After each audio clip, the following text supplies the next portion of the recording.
अनंता मुखांचा श्रीशेष गाता नमस्कार साष्टांग श्री साईनाथा स्मरावे मनी त्वत्पदा नित्य भावे पुरावे तरी भक्तीसाठी स्वभावे तरावे जगातारुणी मायताता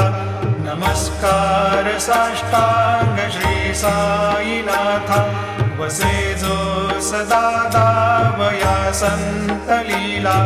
दिसे यज्ञ लोकात परी जो जनाला परियंतरी ज्ञान कैवल्य दाता नमस्कार साष्टांग श्री साईनाथा